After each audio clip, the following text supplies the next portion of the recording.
നമസ്കാരം. റാഫ്റ്റോ ക്രിക്കറ്റിലേക്ക് അവർക്കും സ്വാഗതം. CSK സീസണിലെ ആദ്യ വിജയം DC-ക്ക് മേൽ സ്വന്തമാക്കിയാൽ 23 റൺസിൻ്റെ വിജയം. ഇത് പോയിന്റ് പട്ടികയിൽ വിസിബിളി ഇപ്പോൾ ഒറ്റ മാറ്റമേ ഉണ്ടാക്കിയിട്ടുള്ളൂ. 10ാമതുണ്ടായിരുന്ന CSK 9ാമതേക്ക് എത്തി, 9ാമതുണ്ടായിരുന്ന KKR 10ാം സ്ഥാനത്തേക്ക് എത്തി, 4ാമതുണ്ടായിരുന്ന DC അവിടെ തന്നെ നിൽക്കുകയാണ്. പക്ഷേ ഇന്നത്തെ ദിവസത്തെ കളി കഴിയുന്നതോടുകൂടി ഇന്നലത്തെ CSKയുടെ വിജയമുണ്ടാക്കുന്ന ഇമ്പാക്റ്റ് നമുക്ക് പോയിന്റ് പട്ടികയിൽ വ്യക്തമായിട്ട് കാണാൻ പറ്റും. അതായത് DC-ക്കാണ് ഇവിടെ പണി കിട്ടിയിരിക്കുന്നത്.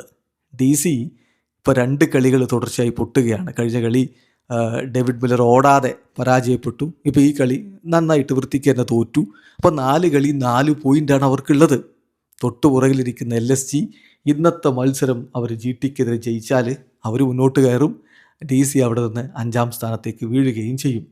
MI RCB കളിയുണ്ട്. ആ കളിയിൽ MI നല്ല മാർജിനിൽ വിജയിച്ചാൽ അവരുടെ നെറ്റ് റൺ റേറ്റ് മികച്ചതായാൽ അവിടെയും DC താഴേക്ക് പോകാനുള്ള സാധ്യത ഉയരുന്നു എന്നർത്ഥം. എന്ന് പറഞ്ഞാൽ DC ഒരു 5ാം സ്ഥാനത്തേക്കോ അല്ലെങ്കിൽ 6ാം സ്ഥാനത്തേക്കോ ഒക്കെ വീഴാനുള്ള സാധ്യതയാണ് ഇതോടുകൂടി സംഭവിച്ചിരിക്കുന്നത്. ഇത് ഉണ്ടാക്കുന്ന ഇമ്പാക്റ്റ് വലുതാണ്. CSKയുടെ ഒരു വിജയം ഉണ്ടാക്കുന്ന ഇമ്പാക്റ്റ് ഈ ഒറ്റ മാറ്റത്തിലല്ല ഒതുങ്ങുന്നത് എന്നർത്ഥം.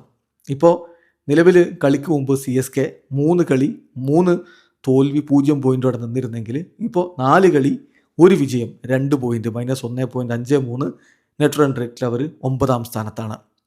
ഒരു കളിയെങ്കിലും ജയിക്കാത്ത ഒരേ ഒരു ടീമേ ഇപ്പോൾ IPL ഉള്ളൂ, അത് KKR ആണ്. പക്ഷേ മഴ പെയ്ത് കിട്ടിയ ഒരു പോയിൻറ്റിൻ്റെ ആനുകൂല്യത്തിൽ അവർ 0 എന്ന പോയിൻ്റ് കോളത്തിൽ നിന്ന് രക്ഷപ്പെട്ടിട്ടുണ്ട് എന്ന് മാത്രം. 4 കളി 1 വിജയവുമില്ല, ഒരു നോ റിസൾട്ട് വെച്ച് 1 പോയിൻറ്റുമായിട്ട് അവർ 10ാമത് നിൽക്കുന്നു. അപ്പോൾ ഇതാണ് വിസിബിളി ഉണ്ടായ മാറ്റം. പക്ഷേ DC 4 കളി 4 പോയിൻറ്റ് 4ാം സ്ഥാനത്ത്. ഞാൻ ഈ പറഞ്ഞ പോലെ ലക്നൗ 3 കളി 4 പോയിൻ്റാണ്.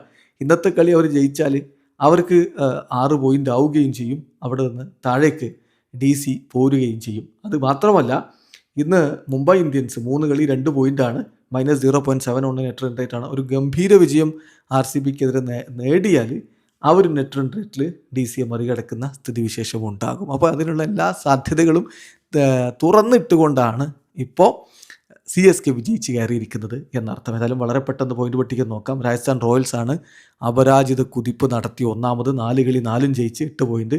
പഞ്ചാബ് കിങ്സും അപരാജിതരാണ്. പക്ഷേ മഴ പെയ്തവർക്കൊരു പോയിൻറ്റ് നഷ്ടമായി. 4 കളി 7 പോയിൻറ്റ് അവർ 2ാമത്. RCB 3 കളി 4 പോയിൻറ്റ് 3ാമത്. ഇന്നത്തെ കളി MIക്കെതിരെ എന്ത് സംഭവിക്കും കാത്തിരുന്ന് കാണാം. DC 4 കളി 4 പോയിൻറ്റ് 4ാമത്. ലക്നൗ സൂപ്പർ ജയൻസ് 3 കളി 4 പോയിൻറ്റ് 5ാമത്. അപ്പോൾ ഇന്ന് ജയിച്ചാൽ അവർക്ക് DCയെ മറികടക്കാൻ പറ്റും. പിന്നെ സൺറൈസേഴ്സ് ഹൈദരാബാദ് 4 കളി 2 പോയിൻറ്റ്, അവരാണ് ഇപ്പോൾ 6ാം സ്ഥാനത്തുള്ളത്. ഗുജറാത്ത് ടൈറ്റൻസ് 3 കളി 2 പോയിൻറ്റ് 7ാം സ്ഥാനത്താണ്. GTക്കും മത്സരം നല്ല രൂപത്തിൽ വിജയിക്കുകയാണെങ്കിൽ DCയെ മറികടക്കാൻ പറ്റുമെന്നുള്ളതാണ് ഇതിൽ ശ്രദ്ധേയമായിട്ടുള്ള കാര്യം. മുംബൈ ഇന്ത്യൻസ് 3 കളി 2 പോയിൻറ്റ്, അവർ 8ാം സ്ഥാനത്ത് നിൽക്കുകയാണ്. ചെന്നൈ സൂപ്പർ കിങ്സ് 4 കളി 2 പോയിൻറ്റ് 9ാമത്.